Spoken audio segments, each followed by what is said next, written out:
Almanya'dan selamlar değerli dostlar. Bugünkü konumuz çok önemli bir konu. Dikkatlerinizi lütfen buraya verin.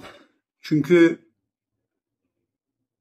bize öğretilen bazı şeyler var. Onlar ne kadar geçerli şeylerdir? Bizi nereye yönlendiriyorlar?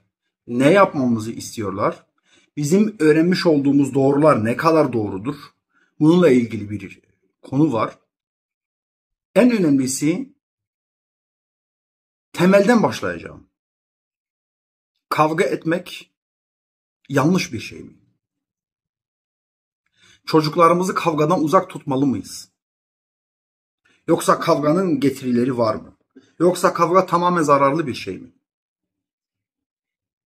Şimdi toplumdaki genel kanı kavganın zararlı olduğunu, çocukları kötüye yönlendirme anlamına geldiğini insanlar düşünüyor. Bu şekilde kabul etmişler. Doğruları bu şekildedir. Şimdi bu konuda biraz temele gitmemiz lazım. Temel nedir? Bize kavganın kötü olduğunu kim öğretti? Son 100 yılı hesaba kattığımızda daha evvelinde 300 bin yıllık bir süreçte modern insan 300 bin yıllık bir tarihe sahip. Atalarımız sürekli kavga ederek bugüne geldiler. Peki atalarımıza ait olan bu davranış günümüzde neden kötü bir eylem hali aldı? Okullarda temel olarak şunu öğretiyorlar. Kavga eden çocuğu cezalandırın, ebeveynlerini çağırın, veli toplantısı düzenleyin. Bu çok kötü eylem, aman ha, sakın bunu yapma. Bunu yaptığın takdirde senin babanı çağıracağım, ceza alacaksın, okuldan atılacaksın, şöyle olacak, böyle olacak, geleceğini karartacağız. Çocuğu korkutuyorlar, kavga etmekten uzak tutuyorlar. Kavganın kötü olduğunu bize kim öğretiyor, kim söylüyor? Bugünkü eğitim sistemi söylüyor. Peki bu eğitim sisteminin temeli nereye gidiyor? Siz Rockefeller ailesini duydunuz mu? Veya Illuminati cemiyetini? Ve bunların misyonları hakkında herhangi bir bilginiz var mı? Yoksa lütfen araştırın. Şimdi size bir kısa bilgi vereceğim. Rockefeller Genel Eğitim Kurulu'nun yayınlamış olduğu bir yazı. Eğitim insan gibi davranan makineler yapmak, makineler gibi davranan insanları yapmaktır. Misyona bakar mısınız lütfen? Rockefeller Eğitim Kurulu'nun misyonuyla ilgili tarih 1906 yayınlanmış olan bir bildirge. Peki misyonda daha neler var? Biz bu insanları yahut onların çocuklarını filozof, bilgi küpü kişiler veya bilim adamları yapmaya çalışmayacağız. Onların arasında yazarlar, eğitimciler, şairler veya aydınlar yetiştirmeye de çalışmayacağız. İçlerinde büyük ressamlık, müzisyenlik, avukatlık, doktorluk, vaizlik, siyasetçilik, devlet adamlığı kumaşı taşıyanları arayıp bulmak derdinde de değiliz. Bunlardan gereğinden fazlasıyla mevcuttur zaten. Biz çocukları organize edeceğiz ve onlara anne babalarının kusurlu bir şekilde geldikleri şeyleri mükemmel bir şekilde yapmayı öğreteceğiz. Analarımız, babalarımız, atalarımız kusurlu bir şekilde bir şey yapıyorlardı. Şimdi biz onların yerine mükemmel şekilde bir şeyler yapmayı öğreneceğiz. Bunlar nelerdir? Bir nokta daha. Zorunlu eğitim sistemi nerede hayata geçti biliyor musunuz? 1819 yılında Prusya'da Alman milletini organize edip topluca iş yapmaya yönlendirmek için zorunlu eğitim sistemi getirilmiştir. Prusya, tarihten bilmeyeniniz varsa Prusya Almanya'nın tarihteki ismidir. Prusya İmparatorluğu, hani bilirsiniz Wilhelm Bismarck Birinci Dünya Savaşı'nda Almanya değil Prusya savaştı. Yani siz tarihle ilgileniyorsanız biraz bunu araştırıp öğrenebilirsiniz. Eğitim zorunlu hale Prusya'da geldi. Şimdi gelelim diğer bir noktaya. Yunanca'da piadagogos ne demek biliyor musunuz? Günümüzdeki modern haliyle pedagog. Bu ne demek biliyor musunuz? Efendisine ev işlerinde hizmet eden köle demek. Kölenin görevi neydi eski Yunan medeniyetinde? Efendisinin çocuğunun elinden tutup götürüp okula, ekola yazdırması, eğitim alması, onu beklemesi, akşamda elinden tutup eve getirmesidir. Günümüzdeki pedagogların görevi ne? Kimin köleleri, kime hizmet ediyorlar? Amaçları ne? Çocukları eğitime yönlendirmek. Eğitim ile ilgileniyor. Peki bu eğitim sistemi ne zaman Türkiye'ye geldi? Rockefeller Eğitim Vakfı üyesi olan John Marshall 1948'de sık sık Türkiye'ye ziyaretlere geliyor. 1960'a kadar.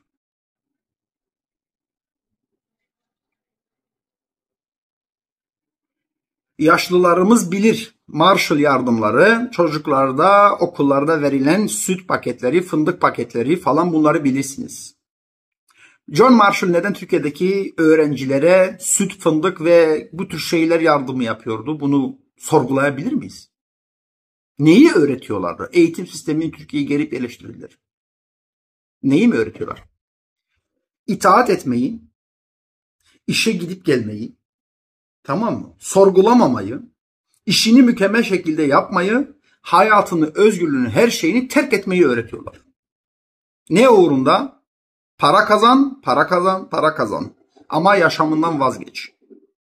18 yaşına kadar gelen bir genç para kazanmak için hemen iş hayatına girer, ömrünün sonuna kadar özgürlüğünden feragat eder ve ölümü bekler. Bu şekilde yaşar. Ölümü beklemek bu kadar. Hayattan ne yaşadı, ne gördü, ne zevk aldı önemli değil. Ne kadar çalıştı, ne kadar üretti, merkeze ne kadar vergi, ne kadar para gidiyor. Bu önemli. Şimdi gelelim kavga meselesine. Bu eğitim sisteminde bize temelde öğrettikleri bir şey var. Kavga etmeyin. Arkadaşlar, değerli dostlar, kavga etmek iyidir. Çocuklarımızı kavgadan uzak tutmamamız lazım. Neden mi? Şunu düşünün. Bir çocuk diğer çocukla kavga ediyor. Ya da birisini zorbalıyor, öbürü de kavga etmiyor. Sadece boyun büküyor. Ona yapılan haksızlığa razı oluyor. Ya da diğer çocuk öbür çocuğun hakkına giriyor. O çocuk da hakkını savunmak için ne yapıyor? Karşılık veriyor ve kavga ediyorlar. Peki bu kavganın sonucunda ne oluyor? Güç tartılıyor. Adalet yerine geliyor. Terazi yerine oturuyor. Herkes kendi makamını, kendi gücünü, kendi sınıfını öğrenmiş oluyor. Bir çocuk kavga ettiği için niçin kavga ediyor? Hakkını almak, hakkını savunmak için kavga ediyor değerli dostlar. Lütfen bunun farkında olun. Bir çocuk hakkını savunmayı öğrendiğinde ne oluyor biliyor musunuz? Hayatta baskılanmaz, köle olmaz, patronu tarafından ezilmez, işvereni tarafından ezilmez, çevre ve sosyal normlar tarafından ezilmez. Kişiliğini tanır, kendini tanır. Özgür bir birey olma yolunda ilerler. Ama ne yapıyoruz? Kavga mı ettin? Ben şimdi senin kulaklarını çekerim, ananı babanı arayacağım. Sen kavga ettin. Bugün sana televizyon izleme yok. Git kendi yatak odanda uyu. Sana ceza. Sana bugün yemek yok. Değerli dostlar, değerli aileler. Çocuklarınızı kavgadan uzak tutmayın. Siz çocuğunuzu kavgadan uzak tutuyorsunuz. Niye? İşte burnu yamulmasın, ağzı yamulmasın, kaşı ezilmesin, omuzu ezilmesin, eli incinmesin. Tamam, güzel. Çok güzel. Ama unutmayın, çocuğunuz hakkını savunmayı öğrenmedi. Sizin yüzünüzden. Bu çocuk ömrü boyunca ezilecek. Burnu incinmeyecek ama gururu incinecek. Kaşı ezilmeyecek ama sırtı ezilecek. Omuzu incinmeyecek ama Her gün omuzuna darbe yiyecek. Yükün altında omuzlarını eskitecek. Çünkü çocuk vergi gelir, patronu az maaş verir, çalışma fazla saatleri de çalıştırır, mesaiye zorunlu çıkartır, mesai parasını ödemez. Sizin çocuğunuz ise itaat etmeyi öğrendi. Karşı koymayı hiç öğrenmedi. Kavga etmeyi öğrenmedi. Hakkını savunmayı öğrenmedi. Siz çocuğunuzu köle yaptınız. Ona itaat etmeyi, kölelik yapmayı öğrettiniz. Özgüvenini ve itaat etmeyi, siz özgüvenini kırdınız, itaat etmeyi ise ona zorunlu kıldınız. Bu çocuktan nasıl hayata dair bir performans beklersiniz? Maalesef bir zombi. Yaşıyor ama ölü. Hayatta ama yaşamıyor. Başkalarının ideal ve hedefleri için sadece dünyaya getirmiş olduğunuz bir köle, bir birey değil. Hepinize söylüyorum. Çocuklarınız maalesef bu şekilde eğitim sistemine yerleştirdiniz. Kimin eğitim sistemi? Rockefeller'in eğitim sistemi. Neyi öğrettiler? İtaat etmeyi. En basitinden şurada anlayın. Müzik dersi, resim dersi, beden eğitimi dersi, matematik, Türkçe, edebiyat herkese öğretiliyor. Bir insanın resime yeteneği yoksa nasıl resim çizsin arkadaşlar? Bir insanın müzik kabiliyeti yoksa nasıl müzikle uğraşsın? Bunu hiç düşündünüz mü? Adamın sayısal zekası yok. Nasıl matematik çözsün? Öbürünün sözel zekası yok. Neden zorunlu bu dersler? Bir de şunu söylüyorum. Daha 7 yaşından beri 8 saat boyunca her gün okulda çocuk neden tutuluyor? Çünkü iş hayatında da 8 saat çalışma mecburiyetinde kalacağı için şimdiden onu eğitmeliler. Size bir sorum var. Hanginiz ilkokulda öğrendiği şeyleri hatırlıyor? Bir hiç. Sadece okuma ve yazma. Neyi öğrendiniz okulda? Bir hiç. Sadece itaat etmeyi ve disipline olmayı öğrendiniz. Evet değerli dostlar, dediğimiz gibi gerekirse çocuklarımıza kavga etmeyi öğreteceğiz. Çocuk kavga etmeyi iyi bilmeli. Çocuk hakkını savunmayı iyi bilmeli. Kime karşı? Onu köleleştirmeye aday olan kişilere karşı. Onu hayatta tutup yaşamını çalmak isteyen kişilere karşı. Çocuklarınız iyi kavga etmeyi öğrenmelidir. Bunu nerede öğrenecek? Götürün dövüş sporlarına yazdırın. Bütün potansiyeliyle karşı koymayı öğrensin. Bütün iradesiyle, bütün gücüyle, bütün bedeniyle, zihniyle, fiziğiyle, mentalitesiyle karşı koymayı öğrensin. Hakkını savunmak için, özgürlüğünü savunmak için mücadele etmeyi öğrensin. Çocuklarınızı kavgadan uzak tutarak mücadele ruhunu öldürüyorsunuz. Kavga etmeyen çocuktan mücadele ruhu yoktur. İtaatkar bir köledir.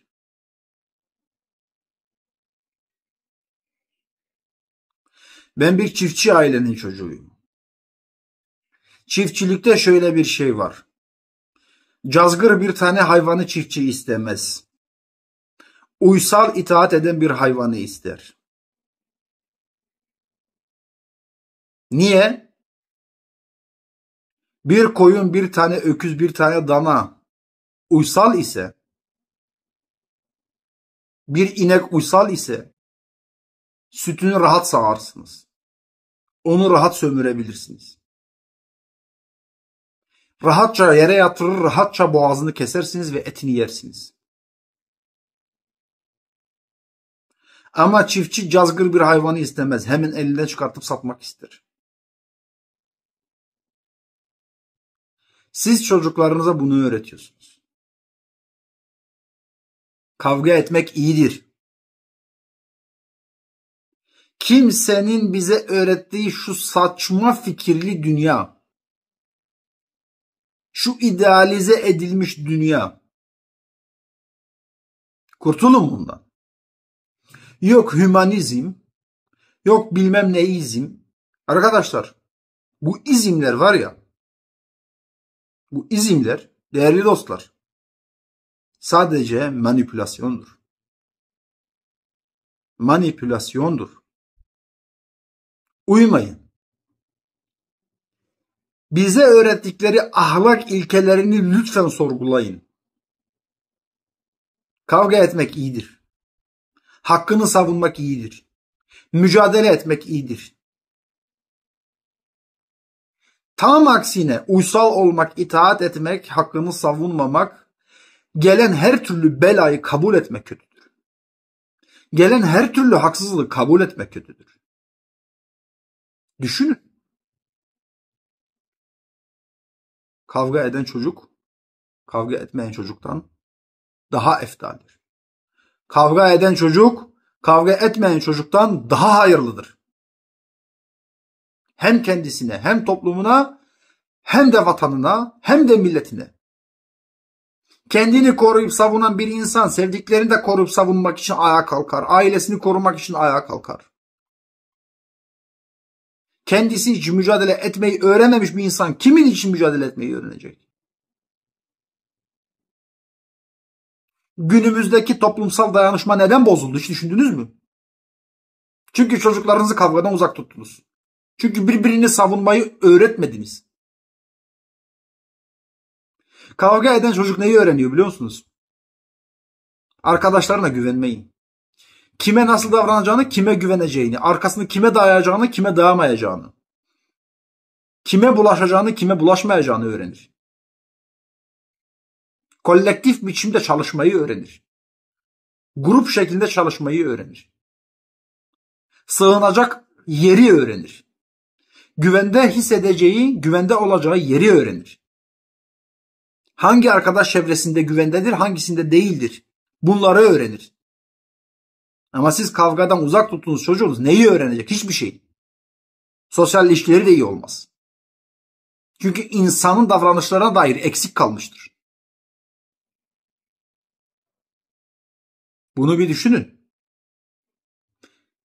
Sürekli kavga eden çocukların arkadaş çevresi, arkadaşlık ilişkileri, sosyal ilişkileri böyle evinde yalnız kalan, etliye sütlüye karışmayan, her şeyden kendini geri çeken çocuklardan çok çok daha önde, çok çok daha iyidir. Hayatta daha başarılı oluyorlar. Çekingen olmuyorlar. Atik oluyorlar. Cesaretli oluyorlar. İş hayatında da böyle. İnsanlarla ilişkilerinde böyle. Bunun üzerinde bir düşünmenizi tavsiye ederim. Video fazla olmasın, uzatmayacağım fazla. Aslında bu tür konularda derine girilecek çok şey var. Bu konuda hatta bir psikolojik kitabı dahi yazılabilir. Beni dinlediğiniz için teşekkür ederim değerli dostlar. Bir sonraki videoda görüşmek üzere. Hepinize sağlıklı, huzurlu, özgüvenli günler diliyorum.